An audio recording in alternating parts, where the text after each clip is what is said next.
ஒரு காரியம் confirm, promise இருந்தா என்ன வரும்? பிராமிஸ் சத்தமா சொல்வீங்க, ப்ராப்ளத்தை சொல்ல மாட்டீங்கன்னு எனக்கு தெரியும். ஆனா உண்மை அதுதான். யார் வாழ்க்கையில காட்ஸ் பிராமிஸ் இருக்குதோ, கர்த்தருடைய வாக்குத்தத்தம் இருக்குதோ, அவன் வாழ்க்கையில பல போராட்டங்கள் வரும். தேவ பலன் இல்லாமல் தேவன் வாக்கு பண்ணின அந்த பிராமிஸை நம்மளால சுதந்திரிக்க முடியாது. அதை சுதந்திரிக்கவும் அதுவரை போவதற்கும் தேவனுடைய ப்ரொடெக்ஷன் பலன் ரொம்ப தேவை. காரணம், பிராமிஸ் உடையவன் சந்திக்கிற ப்ராப்ளம் என்பது இந்த பூமியில மற்றவர்கள் சந்திக்கிறது போல இருக்காது. ஆமே, வாக்குத்தத்தம் கிடைச்ச உடனே நமக்கு என்ன தோணும் தெரியுமா? எனக்கு நீ பிரச்சனையே.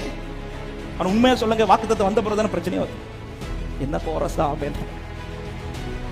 யோசேப்பு தரிசனத்தை பார்க்கறது நல்லா தான் இருந்தார். எப்போ தரிசனத்தை பார்த்தாரு அங்க பிரச்சனை ஸ்டார்ட் ஆகும். தாவீது அபிஷேக தைல ஊட்டப்படுறது வரையில காட்டுக்குள்ள அவர் பாட்டுக்கு ஆடு மேய்ச்சிட்டு இருந்தார். எப்ப அவன் மேல அபிஷேக தைலத்தை ஊட்டுதாரோ அடுத்த நாள் இந்த பிரச்சனை ஸ்டார்ட் ஆகும். சில நேரத்தில் நமக்கு தோணும், ஆண்டவரே வாக்கு பண்ணாமலே இருந்திருக்கலாம்.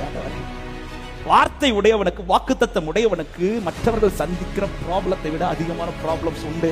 ஆனா ஒண்ணு, அவருடைய ப்ரொடெக்ஷனை தாண்டி எந்த ப்ராப்ளம் ஒன்ன தொட கத்தர் விட மாட்டா. அவருடைய ப்ரொடெக்ஷனை தாண்டி விசுவாசிக்கிறவங்க ஆமென் சொல்லுங்க பார்க்கலாம். உங்களுக்கு உங்க மேல இந்த வாக்குத்தத்தத்தை தர வேண்டும் என்பதை தீர்மானித்தது உங்கள் தாயோ உங்கள் தகப்பனோ நீங்களோ கிடையாது, அவர் தீர்மானித்தது. உங்க லைஃப்ல தான் இதை செய்யணுங்கிறத தீர்மானிச்சதும் உங்க கூட இருந்தவர்கள் அவர் தீர்மானிச்சார். இதை உங்க லைஃப்ல தான் நிறைவேற்ற வேண்டும் என்பதை துடிதுடிக்கிறது நீங்கள் அல்ல, அவர் துடிதுடிச்சிட்டு இருக்கிறார். எல்லாமே அவர் நியமிச்சதுனால எத்தனை பேர் சொல்ல முடியும், எனக்கு உரைக்கப்பட்ட பிரகாரமே நடக்கும் என்று நிச்சயம் உள்ளவர்கள்? ஆமே.